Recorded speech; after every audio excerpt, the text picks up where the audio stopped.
नमस्कार। बिहार विधानसभा में देखिए किस तरीके से फाइनेंस मिनिस्टर और डिप्टी सीएम सम्राट चौधरी ने अपना बजट पेश किया। देखिए इस बजट में उन्होंने हेल्थ इंफ्रास्ट्रक्चर्स के ऊपर भी काम करने की बात करी।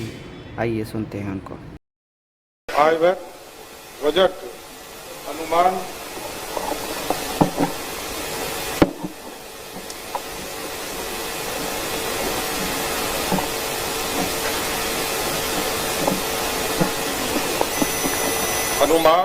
सदन के समक्ष प्रस्तुत करता हूं। महोदय, समृद्ध और सशक्त भारत निर्माण के लिए निर्धारित किए गए विजन 2047 के साथ साथ समृद्ध बिहार की परिकल्पना को साकार करने के हमारे प्रयासों को द्रुत गति प्रदान करने के उद्देश्य से आज मैं बिहार सरकार का बजट प्रस्तुत कर रहा हूं। आप अवगत हैं कि वर्षों की अराजकता के बाद राज्य को विकास के पथ पर लाने के लिए हेतु पिछले लगभग 2 दशकों से नीतीश सरकार ने सफलतापूर्वक प्रयास किया है। अध्यक्ष महोदय, आज बिहार के विकास के लिए हमारे प्रयासों को राज्य की जनता ने जन समर्थन देकर सराहा है। इसके लिए हम उनका अभिनंदन करते हैं। साथ ही हमें एहसास है कि हमारी सरकार द्वारा वर्षों से अथक प्रयास से तैयार किए गए राज्य के विकास के लिए जरूरी मजबूत ढांचा के आधार पर नए बिहार के निर्माण के लिए और अधिक प्रयास करने की जरूरत है। इसके लिए हमारे साथ आदरणीय प्रधानमंत्री श्री नरेंद्र मोदी जी का मार्गदर्शन और आदरणीय मुख्यमंत्री श्री नीतीश कुमार जी के कुशल नेतृत्व की शक्ति और दृष्टि है, जो हमारे लिए विकसित बिहार की कल्पना को साकार करने के लिए प्रेरणा का कार्य करती है।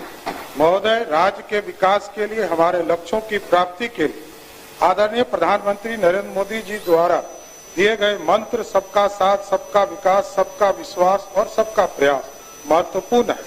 साथ ही आदरणीय मुख्यमंत्री श्री नीतीश कुमार जी का संकल्प न्याय के साथ विकास हमारे लिए प्रेरणादायक शक्ति कार्य करती है। एक और जहां आदरणीय प्रधानमंत्री नरेंद्र मोदी के नेतृत्व में केंद्र की वर्तमान सरकार राज्य के विकास के लिए राज्य सरकार के साथ सहयोग कर रही है, वहीं आदरणीय मुख्यमंत्री जी नीतीश कुमार जी के नेतृत्व में राज्य की सरकार ने अपने राजकोषीय संसाधन से अतिरिक्त केंद्र की सरकार से मिलकर रहे सहयोग का भी राज्य के विकास के लिए एक सुव्यवस्थित तरीके से उपयोग किया है। महोदय, इस वर्ष प्रस्तुत केंद्र सरकार के बजट में बिहार को प्राथमिकता देने के लिए हम आदरणीय प्रधानमंत्री जी का विशेष आभार करते हैं। पिछले वर्ष के केंद्रीय बजट में भी देश के विकास के लिए सर्वोदय की जो अवधारणा प्रस्तुत की गई, उसमें बिहार के विकास के लिए कई प्रावधान किए गए।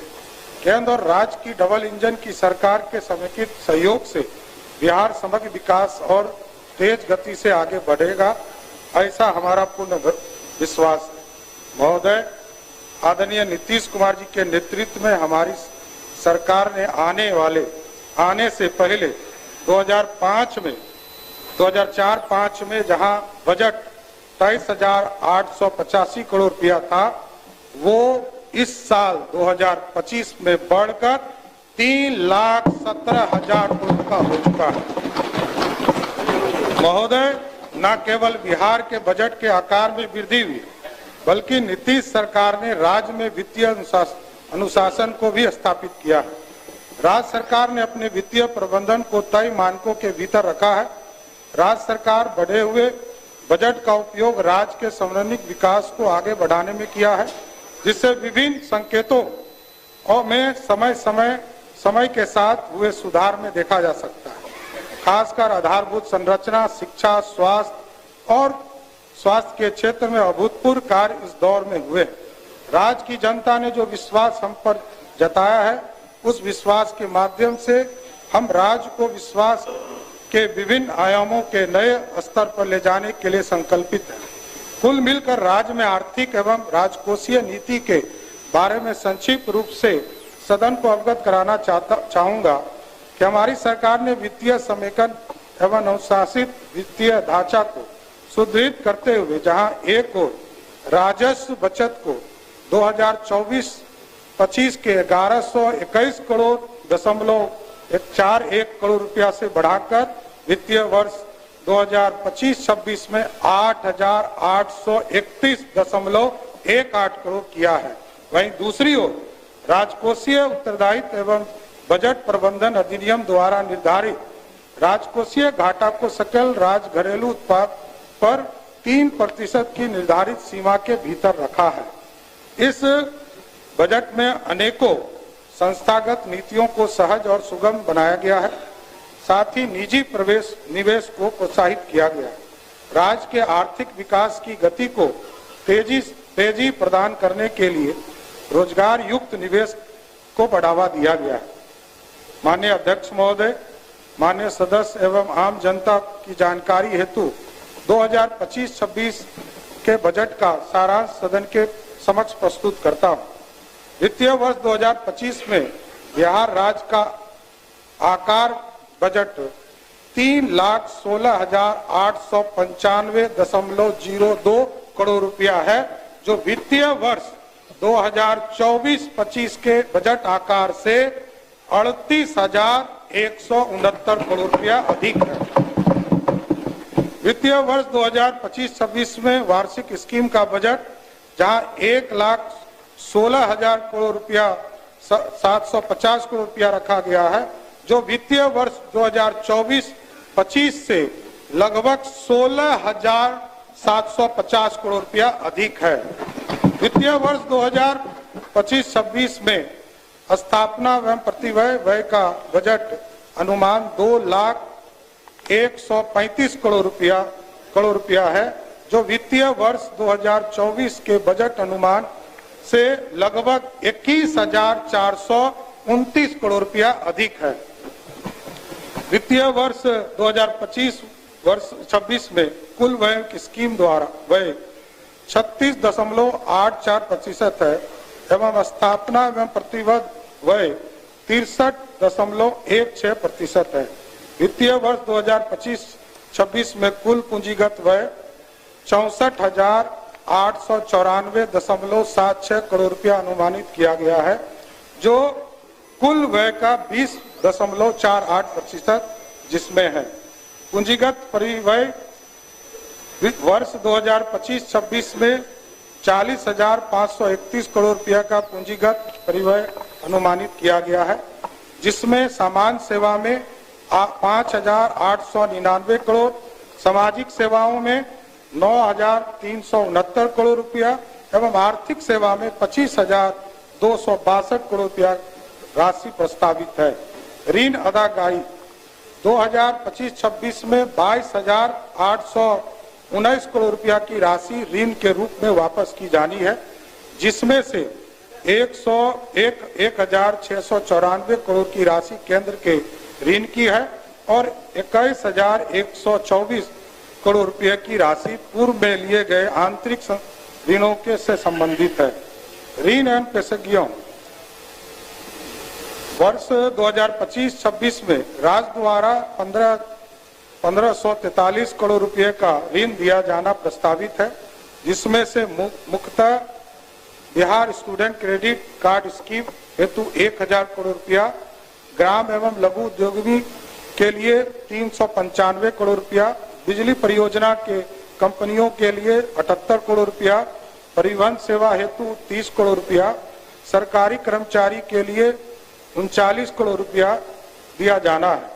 पूर्व से दी गए ऋणों की वापसी से राज्य सरकार को 525 करोड़ रुपया राशि की प्राप्त होना अनुमानित है। इस प्रकार कुल शुद्ध ऋण 1,017 करोड़ रुपया दिया जाना प्रस्तावित है। वित्तीय वर्ष 2025-26 में कुल राजस्व 2,52,000 करोड़ रुपया अनुमानित किया गया है, जो कुल व्यय का 79.52% एवं वित्तीय वर्ष 2024-25 के बजट के अनुमान से 26,323 करोड़ रुपया अधिक है। वर्ष 2025-26 में वेतन, पेंशन, ब्याज भुगतान एवं ऋण वापसी पर 1,60,696 करोड़ रुपया का व्यय अनुमानित है, जिसमें वेतन, सहायक अनुदान, वेतन एवं संविदागत वेतन सहित हेतु 81,473 करोड़ रुपया, पेंशन हेतु 33,389 करोड़ रुपया, ब्याज भुगतान हेतु 23,013 करोड़ रुपया, ऋण वापसी पर 22,819 करोड़ रुपया अनुमानित है। वित्तीय वर्ष 2025-26 के कुल राजस्व प्राप्ति 2,60,000 करोड़ रुपया अनुमानित है, जो पिछले वित्तीय वर्ष के 2024-25 के अनुमान के से 34,033 करोड़ रुपया अधिक है। वित्तीय वर्ष 2025-26 में अपने स्रोतों से राजस्व के रूप में 59,000 करोड़ रुपया प्राप्त होने का अनुमान है, जिसमें से 46,500 करोड़ रुपया वाणिज्य कर द्वारा, 8250 करोड़ रुपया स्टाम्प एवं निबंधन शुल्क द्वारा, 4,070 करोड़ रुपया परिवहन कर एवं 700 करोड़ रुपया भू राजस्व प्राप्त होगा। वित्तीय वर्ष 2025-26 में राज्य के अपने स्रोतों से गैर कर राजस्व के रूप में 8220 करोड़ रुपया प्राप्त होने का अनुमान है, जो वित्तीय वर्ष 2024-25 से के अनुमान से के तुलना 7325 करोड़ रुपया की तुलना में 894 करोड़ रुपया अधिक है, जिसमें से खनन विभाग से 3850 करोड़ रुपया, ब्याज प्राप्तियों से 2474 करोड़ रुपया शामिल है। ऋण उगाही वित्तीय वर्ष 2025-26 में 55,737 करोड़ रुपया का ऋण लिया जाना प्रस्तावित है।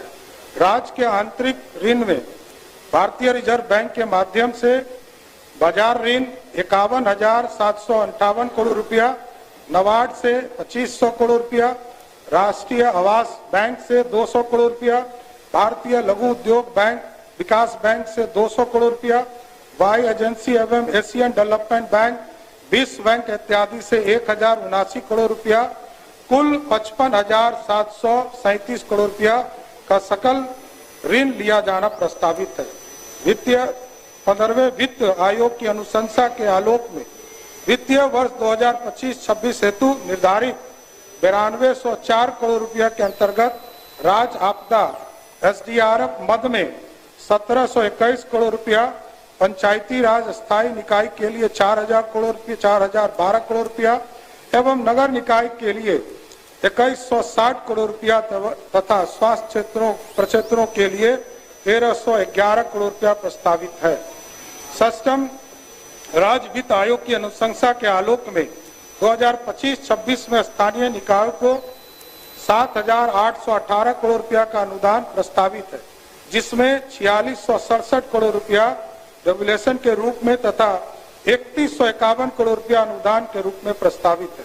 7818 करोड़ रुपया में पंचायती राज संस्थानों को 5,082 करोड़ रुपया तथा शहरी निकाय को 2736 करोड़ रुपया प्रस्तावित है। वर्ष 2025-26 में राजस्व अधिशेष 68,831 करोड़ रुपया अनुमानित है। वित्तीय वर्ष 2025-26 में 32,718 करोड़ रुपया राजकोषीय घाटा रहने का अनुमान है, जो सकल राज्य घरेलू उत्पाद 10,97,264 करोड़ रुपया का मात्र 2.98% है, जो राष्ट्रीय स्तर पर केंद्र के द्वारा तय किया गया है। उसके द्वारा की 3% के नीचे रहे, उसको भी रखा गया है। केंद्र सरकार से प्राप्तियां केंद्र करों में राज्य की हिस्सेदारी के 2024-25 में 1,13,011 करोड़ रुपया अनुमानित थी, जो 2025-26 में अनुमान है कि 1,13,000 करोड़ के जगह पर इस वित्तीय वर्ष में 1,38,515 भारत सरकार के द्वारा देने का कर केंद्रीय करों में हिस्सेदारी देने का निर्णय लिया है। वित्तीय वर्ष 2025-26 में राज्य को केंद्र सरकार से सहायता अनुदान के रूप में 54,575 करोड़ रुपया प्राप्त होने का अनुमान है, जो वित्तीय वर्ष 2024-25 के बजट के अनुमान 52,160 करोड़ से 2,446 414 करोड़ रुपया अधिक है, जो वित्तीय वर्ष 2025-26 में अनुमानित 54,575 करोड़ रुपया राशि निम्नलिखित है। केंद्र प्रायोजित स्कीम में लगभग 45,000 करोड़ रुपया आना है। वित्तीय 15वीं वित्त आयोग, जिसमें 9,204 करोड़ रुपया, राज्य आपदा कोष में 1,721 करोड़ रुपया, ग्रामीण स्थानीय निकायों को अनुदान के लिए 4,012 करोड़ रुपया, शहरी स्थानीय निकाय को अनुदान के लिए 2,160 करोड़ रुपया, स्वास्थ्य परिषद को अनुदान के लिए 1,311 करोड़ रुपया, केंद्रीय क्षेत्र स्कीम में 9 करोड़ रुपया।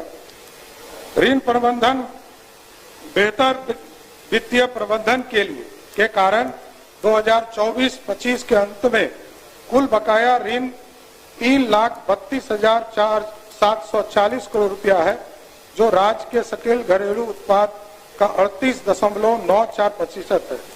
यह 15वें वित्त आयोग की अनुशंसा अधिकतम 40.4% के अधीन है।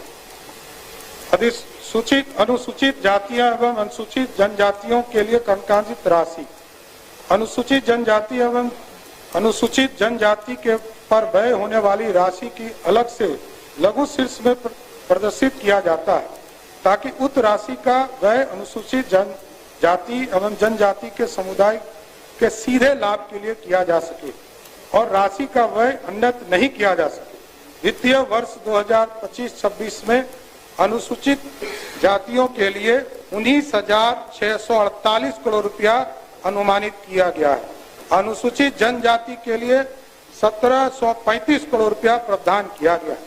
सर्वाधिक खर्च राज्य सरकार द्वारा 2025-26 में शिक्षा विभाग पर 60,964 करोड़ रुपया का व्यय करने की सरकार की योजना है। स्वास्थ्य विभाग पर 20,335 करोड़ रुपया, उसी तरह राज्य के शहरी और ग्रामीण सड़कों पर ग्रामीण कार्य एवं पथ निर्माण को 17,908 करोड़ रुपया देने का निर्णय लिया गया। गृह विभाग को लगभग 17,831 करोड़ रुपया, उसी तरह ग्रामीण विकास पर 16,093 करोड़ रुपया का व्यय अनुमानित किया गया है। ऊर्जा विभाग के क्षेत्र के लिए 13,484 करोड़ रुपया और समाज कल्याण विभाग, अनुसूचित जाति, अनुसूचित जनजाति, अल्पसंख्यक विभाग, पिछड़ा एवं अति पिछड़ा विभाग के लिए समेकित बजट में 13,368 करोड़ रुपया रखा गया है। महोदय, मैं अब वित्तीय वर्ष 2025-26 के लिए प्रमुख घोषणाओं की जानकारी सदन के समक्ष प्रस्तुत करता हूं। राज्य के 21 कृषि उत्पादन बाजार समिति की आधुनिकीकरण एवं समुचित विकास के लिए 1289 करोड़ की लागत से योजना का कार्यान्वयन किया जा रहा है। ये अन्य सभी बाजार समिति को कार्यशील किया जाएगा।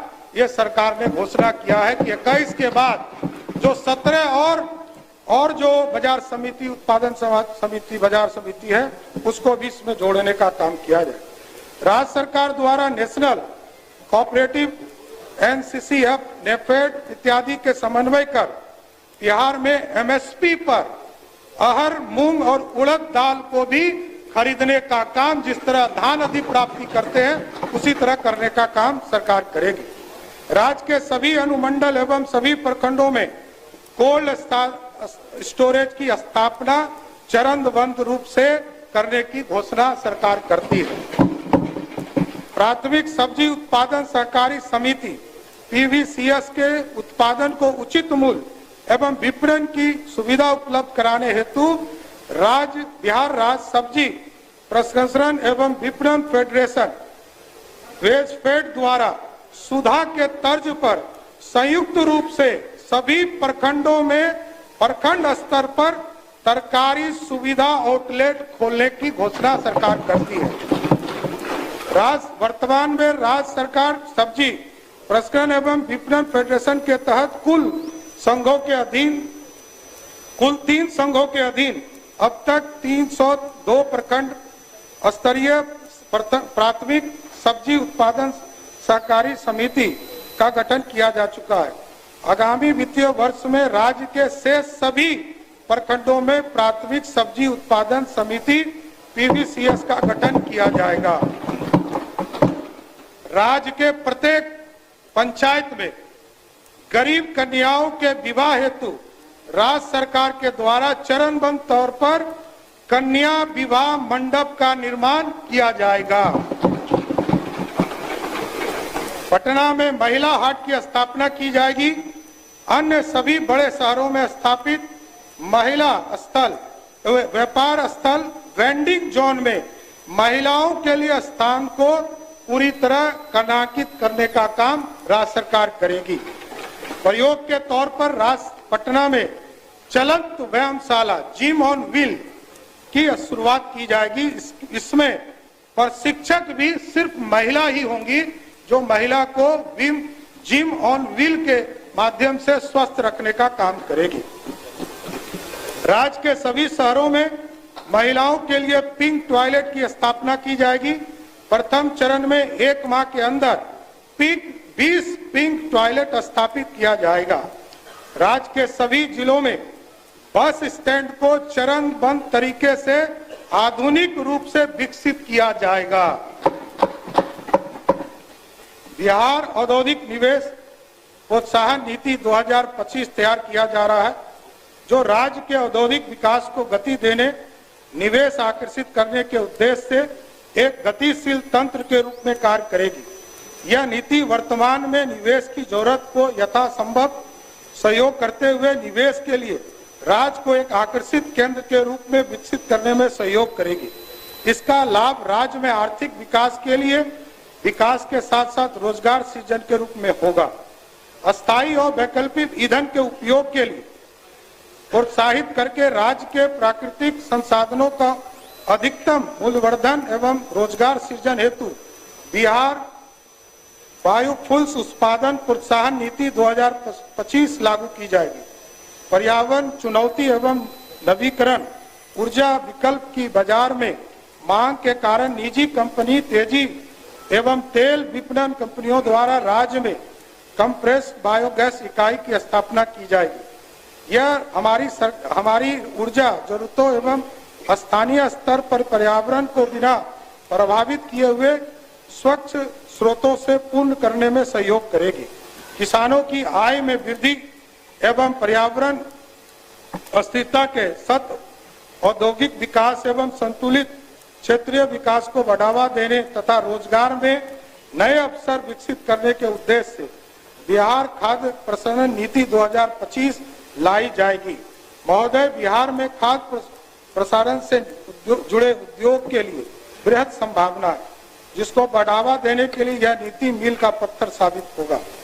बिहार को एक प्रमुख फार्मास्यूटिकल एवं और चिकित्सा उपकरण विनिर्माण केंद्र के रूप में बढ़ावा देने, फार्मास्यूटिकल क्षेत्र के द्वारा पर्यावरण अनुकूल विनियम प्रथाओं को बढ़ावा देने, अनुसंधान एवं विकसित परिस्थिति तंत्र के समग्र विकास के शैक्षणिक एवं औद्योगिक विकास के अवसर पर प्रोत्साहित करके फार्मास्यूटिकल क्षेत्र के लिए एक नवाचार और अनुसंधान एवं विकास केंद्र बनाने तथा राज्य में रोजगार सुविधा को बढ़ावा देने के लिए उद्देश्य से बिहार फार्मास्यूटिकल प्रमोशन पॉलिसी 2025 लागू की जाएगी।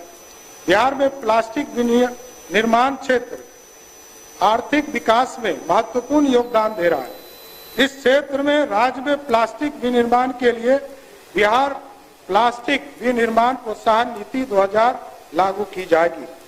उद्यमिता विकास संस्थान का जीर्णोद्धार करके सेंटर ऑफ एक्सीलेंस के रूप में विकसित किया जाए। राज्य के प्रमुख शहरों में कामकाजी महिलाओं के लिए को स्वस्थ एवं सुरक्षित वातावरण उपलब्ध कराने के दृष्टिकोण से कामकाजी महिलाओं के लिए छात्रावास की स्थापना एवं संचालन हेतु पृथक नियमावली कार्य योजना तैयार किया जाएगा।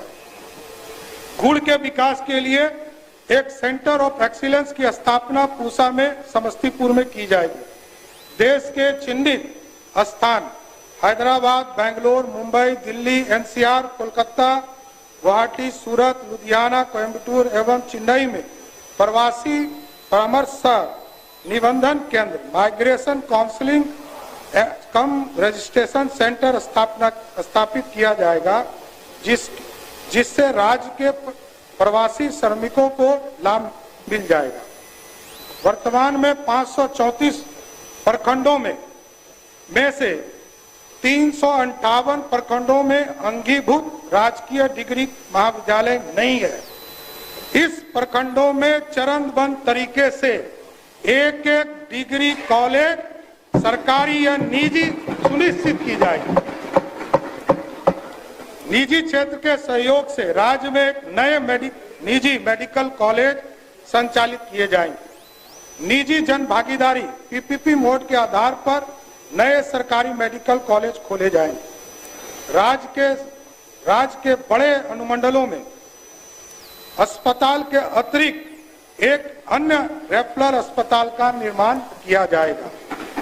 राज्य सरकार द्वारा लोक स्वास्थ्य प्रबंधन संवर्ग का सृजन किया जाएगा, जिससे कि स्वास्थ्य सेवा को और मजबूती किया जा सके। संपूर्ण राज्य में शहरी क्षेत्र के लिए, विशेष रूप से वंचित वर्ग के लिए, स्लम क्षेत्रों के इत्यादि के लिए नगर चिकित्सा सुविधा केंद्र की स्थापना की जाएगी, जिसमें प्रथम चरण में राज्य के सभी 9 प्रमंडलों के जिला मुख्यालयों में 108 चिकित्सा केंद्र की स्थापना की जाएगी। कैंसर जैसी गंभीर बीमारी की रोकथाम एवं इलाज हेतु बिहार कैंसर केयर सोसाइटी की स्थापना की जाएगी। और सबसे अधिक बिहार में बेगूसराय जिले में कैंसर के मरीज पाए जाते हैं, तो बेगूसराय जिले में एक कैंसर अस्पताल की स्थापना किया जाएगा। मुख्यमंत्री पिछड़ा वर्ग एवं अति पिछड़ा वर्ग प्री मैट्रिक छात्रवृत्ति योजना अंतर्गत राज्य के सरकारी विद्यालय, सरकार के मान्यता प्राप्त एवं स्थापना पुरस्कृत विद्यालयों में कक्षा 1 से 10 तक में अध्ययनरत पिछड़ा वर्ग एवं अत्यंत पिछड़ा वर्ग के छात्रों की छात्रवृत्ति जितनी मिल रही है उसको दुगना करने का काम नीतीश कुमार की सरकार करेगी। और इसके लिए लगभग 875 करोड़ रुपया का व्यय अनुमानित है। अनुसूचित जाति एवं अनुसूचित जनजाति के श्रेणी के छात्रों को दिए जाने वाले प्री मैट्रिक छात्रवृत्ति योजना के तहत छात्रवृत्ति दर को दुगना किया जाएगा, जिस पर राज्य सरकार द्वारा लगभग 260 करोड़ रुपया का वार्षिक अनुमानित व्यय माना जाता है। मुख्यमंत्री अनुसूचित जाति एवं अनुसूचित जनजाति छात्रावास अनुदान योजना छात्रावास अनुदान की वर्तमान दर 1000 रुपया प्रति माह को दुगना करते हुए 2000 रुपया देने का काम सरकार करेगी।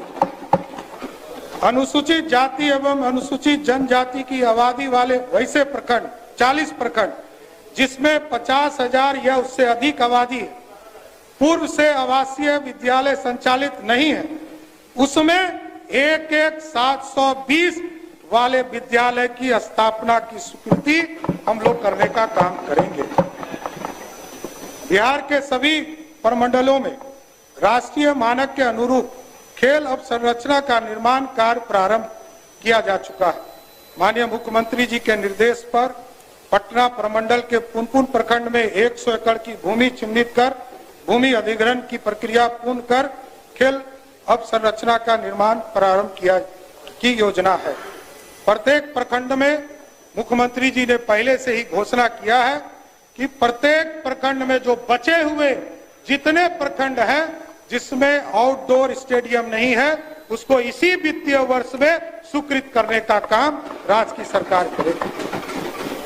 इससे डाटा सेंटर 2.0 की कंप्यूटिंग एंड स्टोरिंग क्षमता को बढ़ाते हुए फेज 2 की योजना बनाई गई, जिसके तहत आगे आने वाले वर्षों में 50 से 500 से अधिक वेबसाइट पोर्टल एप्लीकेशन होस्ट किए जा सकेंगे।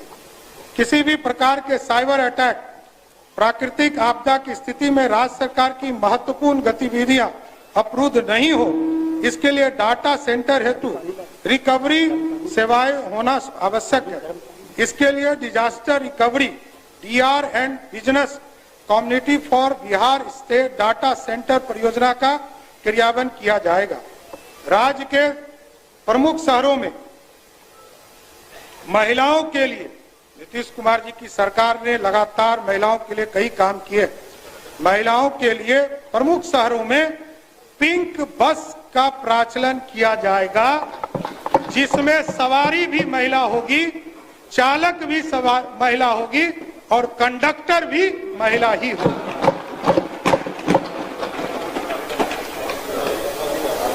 चालक और कंडक्टर के रूप में महिलाओं को प्रशिक्षित किया जाएगा तथा बिहार राज्य पथ परिवहन निगम से संचालक, चालक, कंडक्टर, डिपो मेंटेनेंस स्टाफ के पद पर महिलाओं के लिए 33% आरक्षण की व्यवस्था की जाएगी। महिला स्वरोजगार को बढ़ावा देने हेतु महिला चालकों को ई रिक्शा एवं 2 पहिया वाहन की व्यावसायिक प्रचलन हेतु क्रय करने का नगद अनुदान प्रावधान किया जाएगा। राज्य के सभी प्रमुख शहरों में महिला वाहन परिचालन प्रशिक्षण केंद्र की स्थापना की जाएगी, जिसमें प्रशिक्षक भी महिला ही होंगे। राज्य के नहर के किनारे खाली जगह एवं बांधों पर सोलर प्लांट स्थापित किए जाएंगे। मैं गर्व के साथ बिहार ग्रीन डेवलपमेंट फंड की घोषणा करता हूं। इसमें प्रारंभिक सीड फंडिंग के रूप में राज्य सरकार द्वारा 25 करोड़ रुपया का निवेश किया जाएगा। यह फंड सीड फंडिंग की तुलना में कई गुना निवेश को आकर्षित करने का काम करेगा। राज्य में वायु गुणवत्ता के सुधार हेतु वायु प्रदूषण नियंत्रण हेतु 116 करोड़ रुपया की लागत से Bihar clean air transformation smoke tower की स्थापना की जाएगी, जिससे कि वातावरण पूरी तरह सुरक्षित होने का काम करेगा। पर्व त्योहार विशेषकर महिलाओं द्वारा संचालित छठ पर्व पूजा के अवसर पर धार्मिक पर्यटन योजना की शुरुआत की जाएगी। इसमें होम स्टे को प्रोत्साहित करने के लिए राज्य सरकार द्वारा हर संभव मदद प्रदान किया जाएगा। प्राथमिकता के आधार पर महिलाओं को पर्यटक गाइड के रूप में प्रशिक्षित कर रोजगार का अवसर उपलब्ध कराया जाएगा।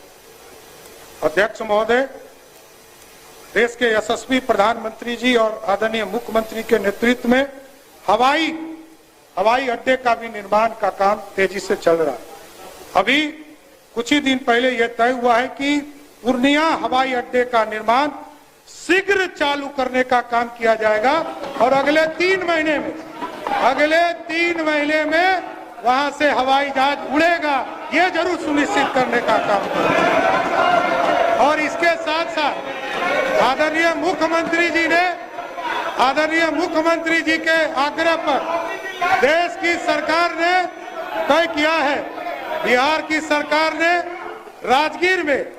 राजगीर में सुल्तानगंज के भागलपुर जिले में सुल्तानगंज में और रक्सौल में ग्रीन फील्ड एयरपोर्ट बनाने का निर्णय लिया है साथियों। इसके साथ साथ इसी तरह छोटे हवाई जहाज के लिए वाल्मीकि नगर, भागलपुर, बीरपुर, मधुबनी, मुंगेर, सहरसा और मुजफ्फरपुर में हवाई का सेवा शुरू करने का काम भारत की सरकार, राज्य सरकार करेगी मिलकर। देश के कुछ अन्य मेट्रो शहर दिल्ली और मुंबई के अलावा बिहार में इंटीग्रेटेड सेंटर ऑफ बिहार की स्थापना की जाएगी, जिसके बहु में उपयोग होंगे। बिहार की पारंपरिक शिल्प, हस्तकला इत्यादि एवं का प्रचार होगा। बिहार की लोक कला एवं संस्कृति के प्रसार के लिए संस्कृति एवं पर्वों एवं त्योहार का आयोजन किया जाएगा। बिहारी खाद्य व्यंजन का प्रचार प्रसार होगा। बिहार में निवेश हेतु इन्वेस्टमेंट प्रमोशन सेल का कार्यालय होगा। बिहार फाउंडेशन का कार्यालय होगा। बिहार के लोगों के लिए बिहार भवन, बिहार सदन के तर्ज पर आवासन की सुविधा उपलब्ध कराने हेतु कार्यों के लिए एक समेकित केंद्र स्थापित किया जाएगा। जिस तरह आदरणीय मुख्यमंत्री के नेतृत्व में आज देश में सबसे ज्यादा यदि महिला पुलिस भर्ती हुई है तो वो सबसे ज्यादा बिहार में हुआ है। उसके आवासन की भी चिंता माननीय मुख्यमंत्री जी ने किया है। महिला सिपाहियों को, उसी के लिए आ रहा हूं, महिला सिपाहियों को पदस्थापन थाने के आसपास आवासन सुनिश्चित करने के लिए राज्य सरकार द्वारा किराए पर आवास लेकर आवासन की सुविधा उपलब्ध कराने का काम करेगी। वित्तीय वर्ष 2025 में मौसम विभाग संबंधित आपदाओं के जोखिम को कम करने के उद्देश्य से एक सुदृढ़ एवं सक्षम multi hazard early warning system के अंतर्गत एक hybrid Doppler weather radar network के निर्माण का प्रस्ताव है। इस हेतु प्रथम चरण में चंपारण जिले और भागलपुर जिले में इसकी स्थापना करने का काम किया जाएगा, जिससे कि सही समय वेदर का पूरा स्थिति हम आकलन कर सके। वित्तीय वर्ष 2025-26 में निबंधन की प्रक्रिया को राज्य के सभी निबंधन कार्यालयों में पूर्णतः पेपरलेस किया जाएगा। देश के बाहर रहने वाले लोग भी होंगे, वो ऑनलाइन निबंधन कराने का काम कर सकेंगे, उनको आने की जरूरत नहीं पड़ेगी। इसी तरह एक महत्वपूर्ण जानकारी, हमारी सरकार आदरणीय मुख्यमंत्री नीतीश कुमार जी के नेतृत्व में, जहां आपको याद होगा कि जब मुख्यमंत्री नीतीश कुमार जी आए थे तो उन्होंने कहा था 6 घंटे में हम पटना पहुंचे, फिर कहा 5 घंटे में हम पहुंचाने का काम करेंगे, और आज नीतीश कुमार जी ने तय किया है कि 2027 तक हम इसको 4 घंटे में प्रदेश के मुख्यालय पहुंचाने का काम करेंगे। अध्यक्ष महोदय, आगे राज्य सरकार के महत्वपूर्ण विभागों की उपलब्धि जानकारी सदन के पटल पर रखता हूं, आगे सदन को मैं उपलब्ध करा देता हूं। धन्यवाद।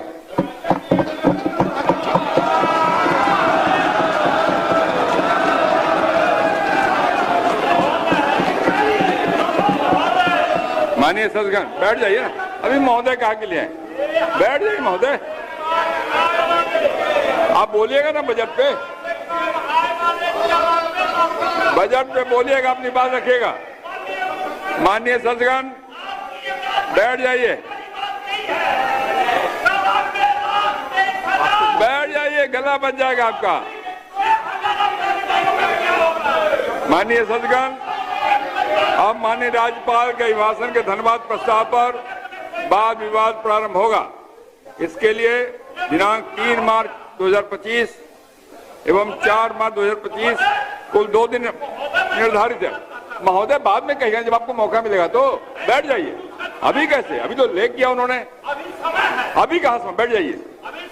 आपकी पार्टी को समय मिलेगा तब बोलिएगा, आपकी पार्टी को समय मिलेगा तब बोलिएगा, बैठिए। माननीय सांसद श्री अरुण शंकर प्रसाद ने राज्यपाल के अभिभाषण पर धन्यवाद प्रस्ताव पेश करने की अपनी इच्छा की सूचना दी है तथा माननीय सांसद श्री विजय सिंह द्वारा इनके अनुमोदन का अनुरोध किया गया। वाद विवाद सरकार के उत्तर के लिए 4 घंटे का समय उपलब्ध है। कुछ समय बजट प्रस्तुत करने में व्यतीत हुआ है। अगर आवश्यकता पड़ी तो इस कार्य के निर्धारित समय में बढ़ोतरी की जाएगी। विभिन्न दलों के उनकी संख्या के आधार पर समय का आवंटन निम्न प्रकार किया जाता है। इसी समय में से सरकार के उत्तर के लिए भी समय दिया जाएगा।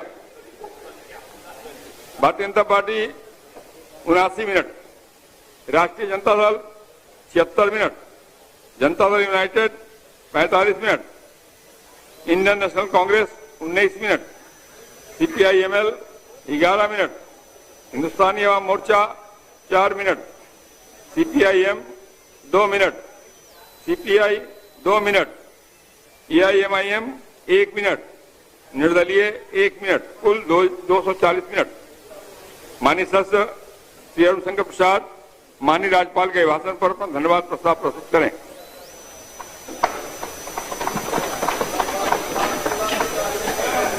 अध्यक्ष महोदय, मैं प्रस्ताव करता हूं कि सदस्यगण इस अभिभाषण के लिए राज्यपाल के कृतज्ञ हैं। महोदय, महामहिम राज्यपाल के द्वारा जो अभिभाषण दिया गया है, वस्तुतः एनडीए की सरकार का जो विजन है उसको उन्होंने दर्शाया है। जो सरकार का रोड मैप है और उसके बजट के अंशों की चर्चा सार के बारे में माननीय उप मुख्यमंत्री एवं वित्त मंत्री आदरणीय श्री सम्राट चौधरी जी ने बजट के सारांश को विस्तार पूर्वक रखा है। और महोदय, मैं कहना चाहूंगा कि यही वो बिहार है जहां महोदय 2004-05 में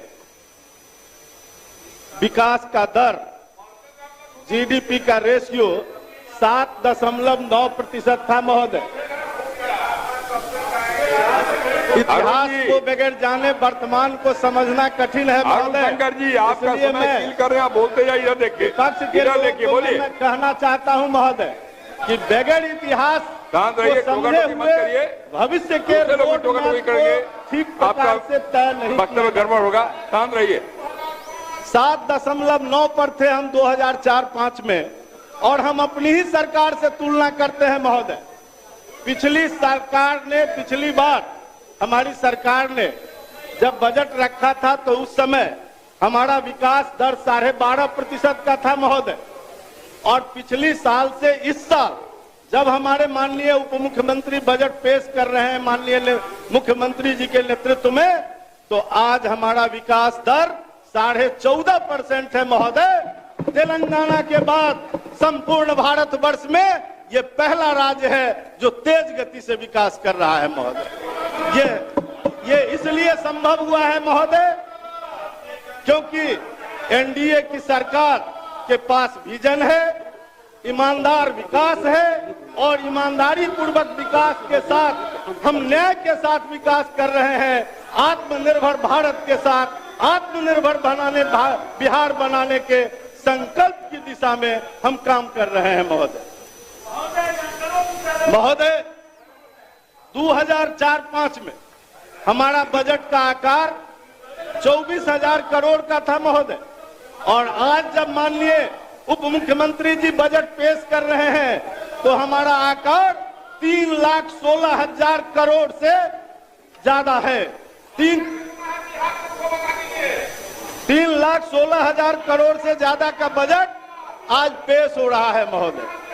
ये जानकर आपको मैं और बता रहा हूं महोदय कि बिहार परिवहन एवं संचार के क्षेत्र में उत्तर प्रदेश और कर्नाटक के बाद तीसरे स्थान पर है महोदय।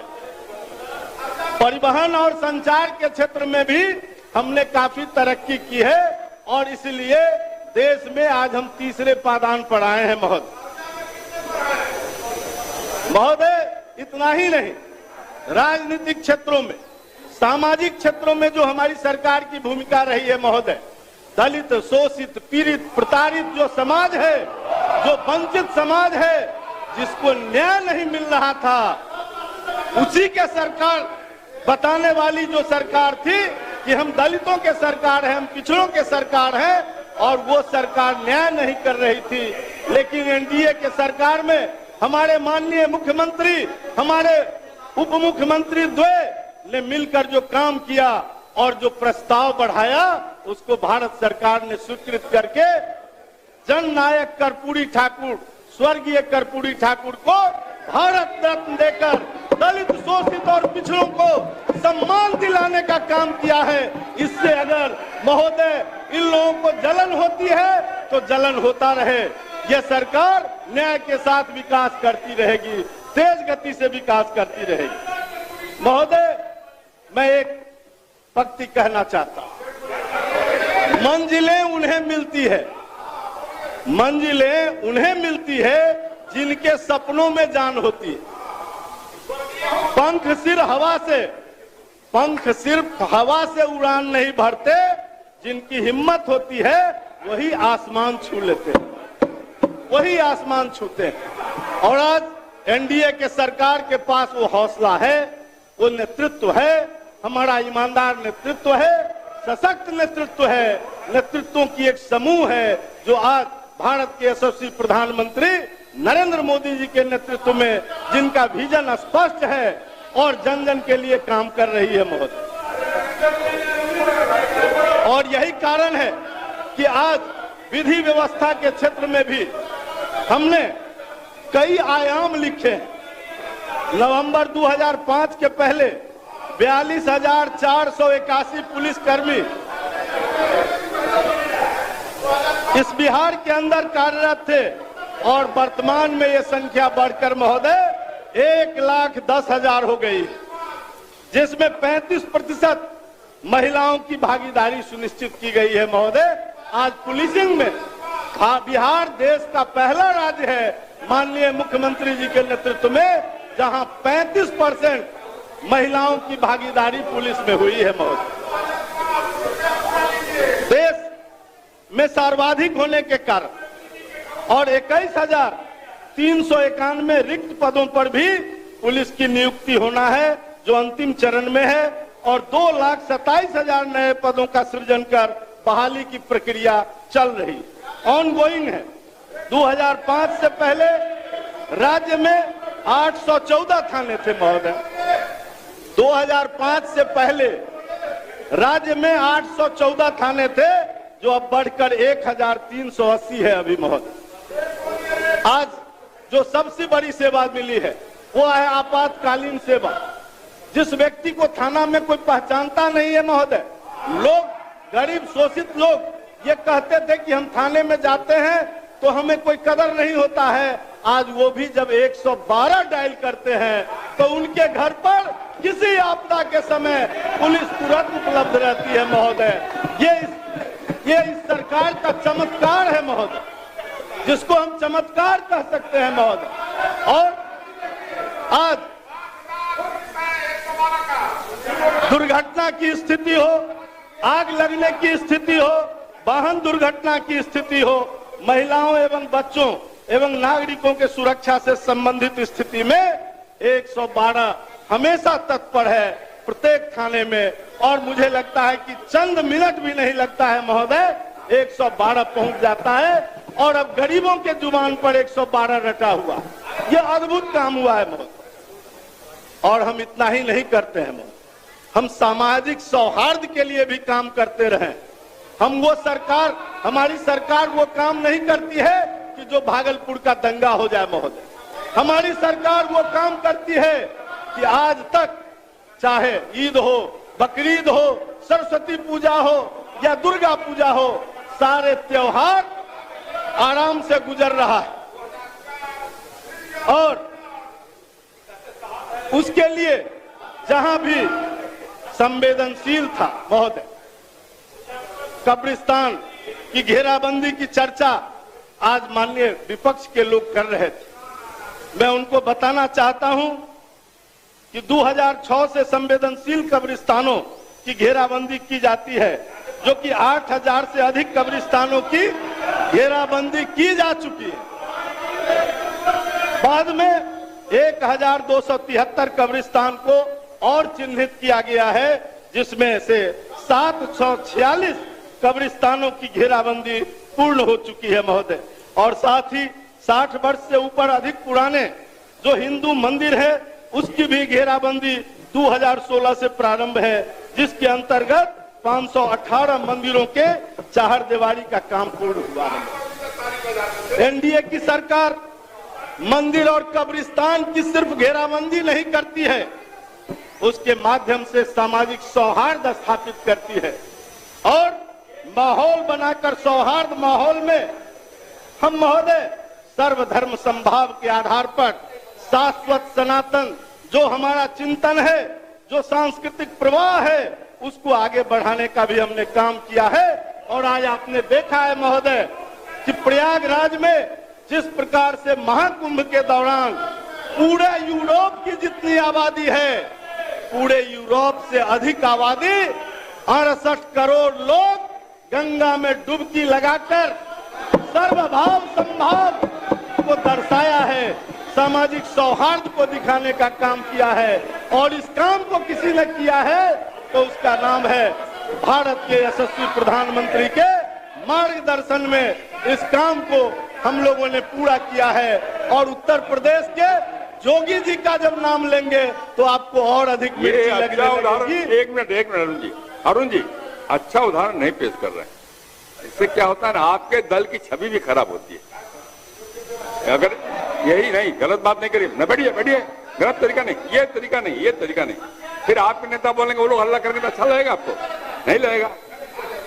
कोई के शांत रहिए, अच्छी बात नहीं है। हाँ तो ठीक है, हम मुझे कोई आपत्ति नहीं है, आप ही को भुगतना पड़ेगा, मुझे क्या है।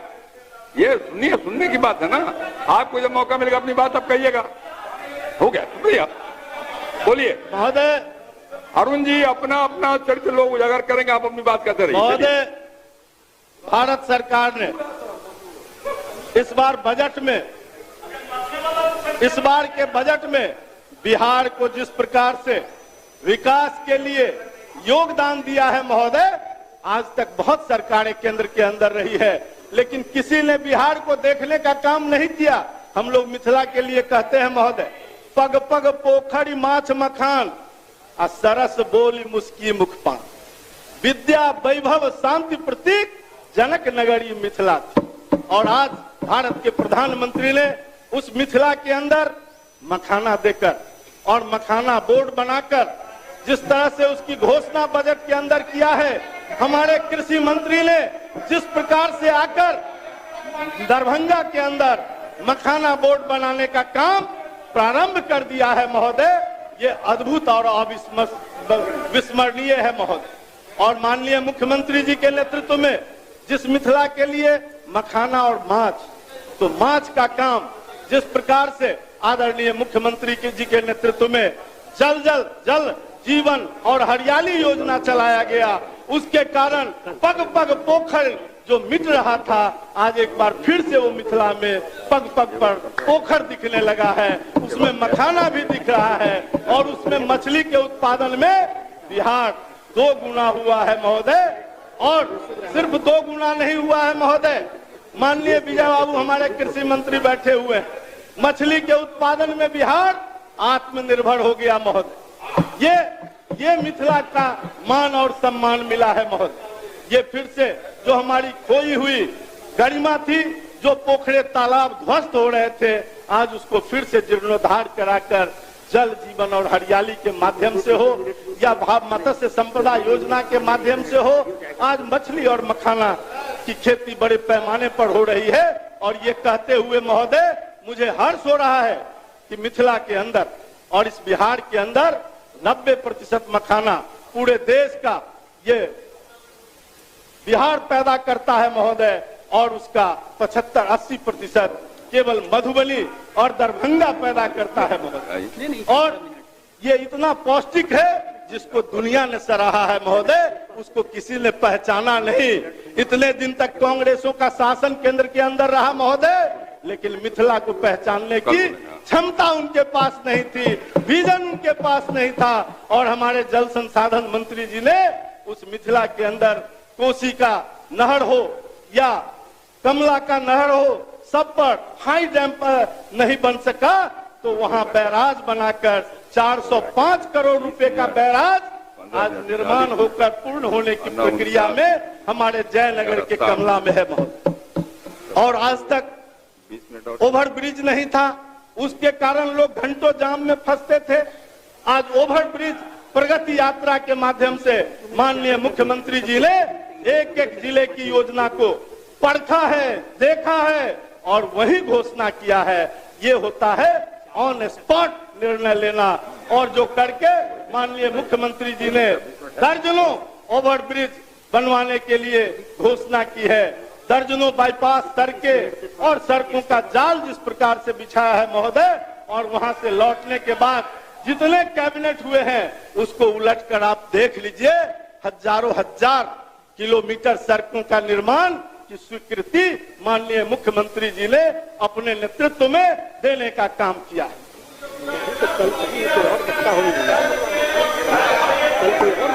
महोदय शिक्षा के क्षेत्र में अभी आपने बजट भाषण में देखा कि कितनी बड़ी राशि शिक्षा के लिए सरकार ने दी है। और क्या था, हम भी 1990 से चुनाव लड़ते हैं और हम भी देखते हैं गांव और सड़क पर घूम घूम कर कि स्कूलों की स्थिति क्या थी। शिक्षक है तो भवन नहीं, भवन था तो शिक्षक नहीं, भवन और शिक्षक जहां है वहां छात्र नहीं, छात्रों का ड्रॉप आउट, ये क्या था? और आपने कभी देखा नहीं, क्योंकि हमारे नेता प्रतिपक्ष बच्चे थे उस समय और उनका उम्र बहुत कम था जब उनके माता पिता की सरकार थी। उस समय को उन्होंने नहीं देखा है कि स्कूल के नाम पर पढ़ाई नदारत था और चरवाहा विद्यालय खोले जा रहे थे। लेकिन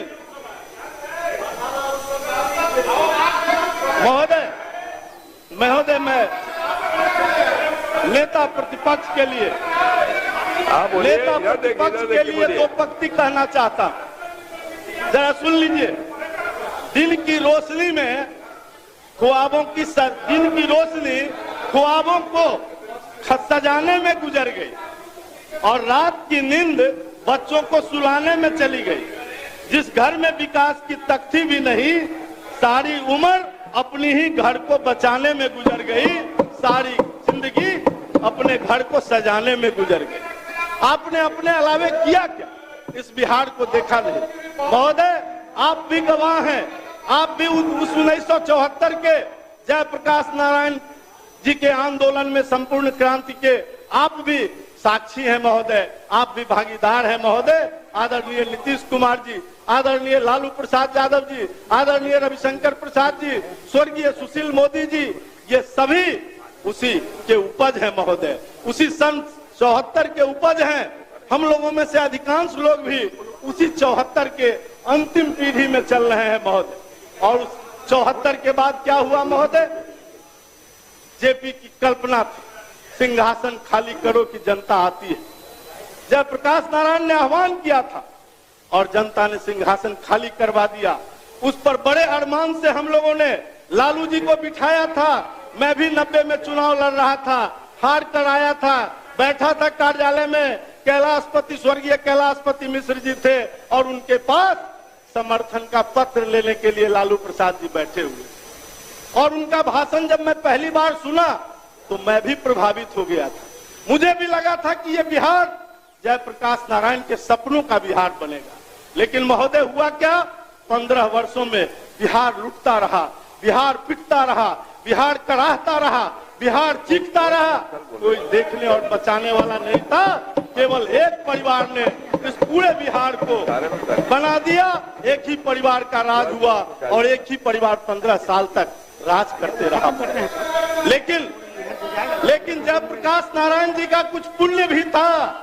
उस पुण्य के कारण जब एनडीए की सरकार 2005 में बनी, 24 नवंबर 2005, वो स्वर्णिम दिन है महोदय, लोकतंत्र का वो स्वर्णिम दिन है जिस दिन आदरणीय मुख्यमंत्री नीतीश कुमार बनते हैं और उप मुख्यमंत्री स्वर्गीय सुशील कुमार मोदी बनते हैं और दोनों उसी 74 की उपज थे। और इन लोगों ने जब संभाला तो बिहार के कंकड़ को चुनकर आज शंकर का महल बनाने का काम किया है। और आज बिहार उस ऊंचाई को छू रहा है महोदय, जब हम अन्य विकसित राज्यों की श्रेणी में आकर खड़ा होने के लिए कराह रहे हैं, बढ़ रहे हैं आगे, तेज गति से बढ़ रहे हैं, दौड़ रहे हैं आगे और उसको छूने का हम प्रयत्न कर रहे हैं महोदय। और इसलिए स्वास्थ्य के क्षेत्र में, शिक्षा के क्षेत्र में जो बदहाली थी उसको दूर किया गया। उसकी पीड़ा भी झेलनी पड़ी लोगों को। उसके कारण सुधार के समय जब निर्माण प्रारंभ होता है तो टूटे हुए घर का रोड़ा भी गिरता है सर पर, उससे लोग को नुकसान भी होता है। इसलिए शिक्षा के क्षेत्र में बड़ी शिकायतें हुई, लेकिन आज जाकर ये दिख रहा है कि किस प्रकार से बिना हल्ला गुल्ला किए शिक्षक स्कूल जा रहे हैं, छात्र स्कूल जा रहे हैं, स्कूलों में मध्याह्न भोजन चलाए जा रहे हैं। स्कूल आज व्यवस्थित है और सुव्यवस्थित ढंग से शिक्षा चल रहा है। जो लोग पेपर लीक करवाते हैं महोदय, वही लोग जोर जोर से चिल्लाते भी हैं। इसलिए मैं कहना चाहूंगा कि ऐसे कार्यों में आप हाथ न बटाएं तो ज्यादा श्रेयस्कर होगा। स्वास्थ्य के क्षेत्र में महोदय क्या था? 2004-05 में 39 व्यक्ति औसतन पीएचसी में उपस्थिति रहती थी रोगियों का महीने में, एक महीने में 39 लोग, 2 से भी कम, 1.5 से भी कम, और आज उसकी संख्या बढ़कर 11,000 से भी अधिक है प्रति माह। तो ये स्वास्थ्य के क्षेत्र में परिवर्तन हुआ। 6 मेडिकल कॉलेज के भरोसे हम थे महोदय, आज 14-15 मेडिकल कॉलेज खुल गए हैं और खोलने की तैयारी हो रही है। पीएमसीएच हमारा विश्व स्तरीय, हम लोग कभी सुनते थे कि इंग्लैंड और अमेरिका में बड़े बड़े अस्पतालों में इलाज होता है, गरीबों के सपने थे। आज उस सपनों को हमारे माननीय मुख्यमंत्री जी ने, हमारे माननीय मंत्रियों ने मिलकर पूरा किया है और पीएमसीएच को विश्व स्तरीय अस्पताल बनाने का जो संकल्प लिया है उस काम को आगे बढ़ाया है। अब गरीबों के आंख में भी चमक आ रही है कि हम विश्व स्तरीय अस्पताल में अपना इलाज कराएंगे और उसमें सोने पर हीरा जड़ने का काम आदरणीय प्रधानमंत्री नरेंद्र मोदी जी ने किया। आयुष्मान भारत, आयुष्मान कार्ड देकर गरीबों को और प्रत्येक व्यक्ति को 5 लाख के स्वास्थ्य की गारंटी भारत सरकार और राज्य सरकार ने मिलकर आज दिया है। राज्य सरकार ने भी जितने छूटे हुए लोग थे उसको 5 लाख का आयुष्मान कार्ड देने का निर्णय ले चुकी है और उसको अमली जामा भी पहनाया जा चुका है। गरीबों के खेत बिक जाते थे, कौन नहीं जानता है महोदय। सभी सदस्यगण क्षेत्रों में घूमते हैं, गरीबों और किसानों का कोई अगर गंभीर बीमारी उसके परिवार में हो जाता था महोदय, वो जमीन बेचने के अलावे उसके पास कोई विकल्प नहीं होता था। औने पौने दाम पर उसकी जमीनें खरीद ली जाती थी और आज वो एक कार्ड पॉकेट से निकालता है महोदय और किसी बड़े अस्पताल में जाकर सीधे इलाज कराना शुरू करता है और उसके पूरे इलाज मुफ्त होकर उसका पेशेंट जब घर वापस आता है तो आज वो खुशी का उसको ठिकाना नहीं है महोदय। माननीय मुख्यमंत्री जी ने उसमें और जोर दिया कि कहा कि जिसके दिल में छेद होगा, जो जन्म लेने वाले बच्चों के दिल में अगर छेद है तो राज्य सरकार अपने खर्चे से उसका इलाज करवाएगी और जहां भी ले जाए, हैदराबाद ले जाए, कहीं भी ले जाए, वहां जाकर वो गरीब अपने बच्चों का इलाज कराकर अपने बेटों को लेकर घर कुशल लौटता है। तो इस सरकार को जो आशीर्वाद देता है महोदय, उसी का फल है कि उपचुनाव में 4 के 4 सीट ललचाए हुए रह गए विपक्ष, एक भी किसी को हाथ नहीं आया महोदय। जनता ने चारों का चारों एनडीए के झोली में डाल दिया महोदय। ये होता है महोदय, जनता का आशीर्वाद ये होता है महोदय। जनता ने आशीर्वाद दिया है इस सरकार को और आगे भी देगी महोदय। आगे भी हमारी सरकार ने तय किया है कि हम 225 सीट प्राप्त करेंगे महोदय। उस लक्ष्य को भी हम पूरा करेंगे। हमें खून पसीना एक करना होगा, हम अपने अपने क्षेत्रों में करेंगे।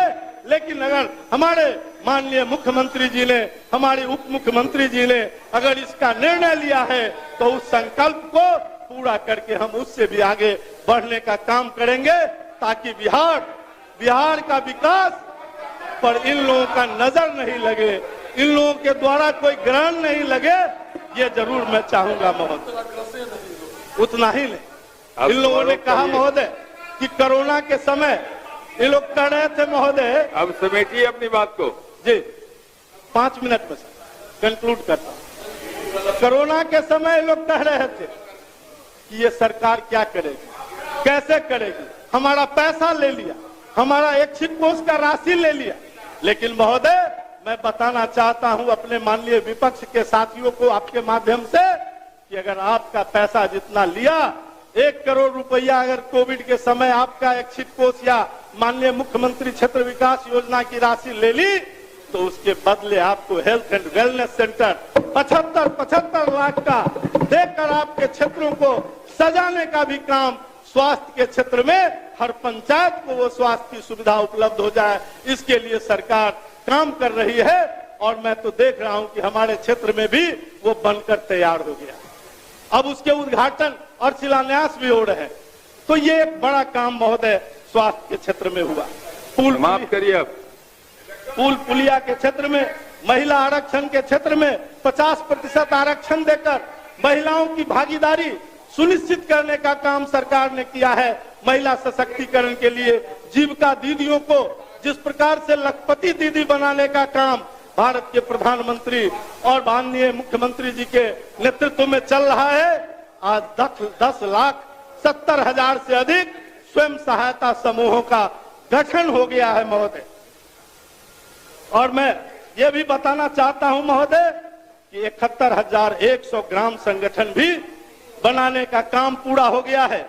ग्रामीण विकास विभाग इसमें पूरी तन्मयता के साथ काम कर रही है महोदय, और स्वयं सहायता समूहों को 46,900 करोड़ के ऋण मुहैया भी कराए गए हैं। इससे दीपिका दीदियों के जीवन में एक बड़ा परिवर्तन हो रहा है महोदय। अंत में मैं एक दो बात कहकर अपनी वाणी को विराम दूंगा। एक ही बात कही, एक दो नहीं, एक ही बात कही। एक ही बात महोदय मैं कहूंगा, आपको कुछ सुना देते हैं।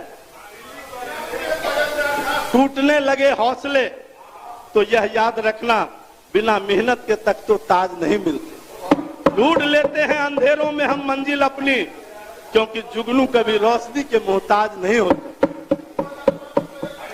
लहरों को साहिल की दरकार नहीं होती, लहरों को साहिल की दरकार नहीं होती। हौसला बुलंद हो तो कोई दीवार नहीं होती। जलते हुए चिराग ने आंधियों से कहा, उजाला देने वालों की कभी हार नहीं होती, कभी हार नहीं होती। एनडीए सरकार फिर से पूर्ण बहुमत के साथ 225 पार करते हुए भारत के यशस्वी प्रधानमंत्री के नेतृत्व में, बिहार के मुख्यमंत्री के नेतृत्व में हम फिर से आएंगे और बिहार का और तेज गति से विकास करेंगे। गांधी के सपनों का बिहार, घर घर शौचालय का निर्माण, घर घर बिजली देकर हमने किया है, आगे भी करेंगे। आपने मुझे अवसर दिया, इसलिए बहुत बहुत अध्यक्ष महोदय आपका धन्यवाद करता हूं। अपने दल के सभी नेताओं का और माननीय मुख्यमंत्री जी को धन्यवाद देते हैं। जी बोलिए, प्रस्ताव रखिए। अध्यक्ष महोदय, अध्यक्ष महोदय, माननीय राज्यपाल के अभिभाषण पर श्री अरुण शंकर प्रसाद द्वारा प्रस्तुत धन्यवाद प्रस्ताव का मैं अनुमोदन करता हूं। सदन के समक्ष मुझे अपनी बात रखने का मौका दिए जाने हेतु माननीय अध्यक्ष महोदय और अपने नेता माननीय नीतीश कुमार जी को मैं आभार व्यक्त करता हूं। महामहिम राज्यपाल द्वारा सदन के समक्ष दिए गए अभिभाषण से सरकार की नीतियों, कार्यक्रमों, उपलब्धियों एवं आगे के कार्यक्रम की जानकारी होती है। यह सरकार के कार्यक्रमों की रूपरेखा है जो जनता के सामने प्रस्तुत करती है। महामहिम राज्यपाल ने अपने वक्तव्य में विस्तार पूर्वक सभी बातों की चर्चा की है। विकास का ऐसा कोई क्षेत्र नहीं जहां हमारी सरकार ने काम नहीं किया हो। शिक्षा का क्षेत्र हो, स्वास्थ्य का क्षेत्र हो, ऊर्जा का क्षेत्र हो या सड़क संपर्कता का क्षेत्र हो। माननीय अध्यक्ष महोदय, 2005-24 नवंबर के बाद बिहार में कानून का राज स्थापित हुआ और उससे पहले कानून की क्या व्यवस्था थी सभी को पता है। माननीय मुख्यमंत्री ने कानून की व्यवस्था सुदृढ़ करने के लिए थानों का निर्माण कराया। उस समय थानों की संख्या मात्र 800 के आसपास थी, लेकिन आज वो बढ़कर करके 1300 संख्या पे थानों का निर्माण कराया गया है, ताकि कोई भी आदमी, पब्लिक, जनता अगल बगल में जाकर करके केस कर सके, कानून का लाभ ले सके। खासकर माननीय मुख्यमंत्री जी ने पुलिस बहाली पर काफी जोर दिया। उस समय हमारे यहाँ पुलिसिंग की जो व्यवस्था थी, काफी कम संख्या में लोग थे, 48,000 पुलिस हुआ करते थे, लेकिन आज वो बढ़कर करके 1 लाख से ऊपर 1,10,000 पुलिसिंग की व्यवस्था की गई। खाली पदों पर जो रिक्त पद थे उस पर बहाली की गई। खासकर महिलाओं के लिए पुलिसों में 35% महिलाओं के लिए आरक्षण दिया गया। आज आप कहीं थानों में चल जाइए, हमारी महिलाएं दीदी दिखाई पड़ेगी। हमारी सिपाही जो है काफी संख्या में पुलिस बल पर तैनात है और वो काम कर रही है। अब महिलाएं घर से बाहर निकल करके अध्यक्ष महोदय हमारी सेवा कर रही है, हमारी रक्षा कर रही है, हमारी सुरक्षा कर रही है। ये सरकार काम करने वाली सरकार है। खासकर हमारे यहाँ थानों की जो व्यवस्था थी, पहले ST/SC थाना नहीं हुआ करता था, अब पूरे प्रखंडों में, जिलों में ST/SC थाना का निर्माण कराया गया है, ताकि पिछड़ा, अति पिछड़ा, दलित, महादलित के लोग जाके उस थानों में केस कर सके। साइबर क्राइम काफी संख्या में बढ़ा है अध्यक्ष महोदय, उसके लिए साइबर थाने की व्यवस्था की गई है, महिलाओं थानों की व्यवस्था की गई है, क्योंकि महिलाओं के लिए जो उत्पीड़न होता था वो उस थाने में जाके अपनी बात नहीं रख सकती थी। इसके लिए सरकार को हम धन्यवाद देते हैं कि उन्होंने महिला थानों की व्यवस्था की। आज महिलाएं अपने जिस तरह की जो झंझट झमेला होती है उस थानों में जाकर के अपना केस करती है, उसको वहां पर उसको फैसला मिलता है। तो हम इस सरकार को, एनडीए की सरकार को, खासकर अपने नेता नीतीश कुमार जी को धन्यवाद देना चाहते हैं कि बिहार में भाईचारा सौहार्दपूर्ण बनाने के लिए उन्होंने कब्रिस्तानों की घेराबंदी के साथ साथ मंदिरों को भी घेराबंदी, जो मंदिरों का उम्र जिसकी आयु 60 साल से ऊपर हो गया करता था, न्यास बोर्ड के माध्यम से उसको रजिस्ट्रेशन करा करके मंदिरों को भी घेराबंदी की जा रही है। तो यह सरकार काम करने वाली सरकार है। खासकर हम अपने नेता के बारे में ये बताना चाहते हैं कि शिक्षा के क्षेत्र में पूरे बजट का, आप अध्यक्ष महोदय देखेंगे कि पूरा बजट का 18% राशि शिक्षा के क्षेत्र में खर्चा किया जा रहा है। पहले स्कूलों की क्या स्थिति थी?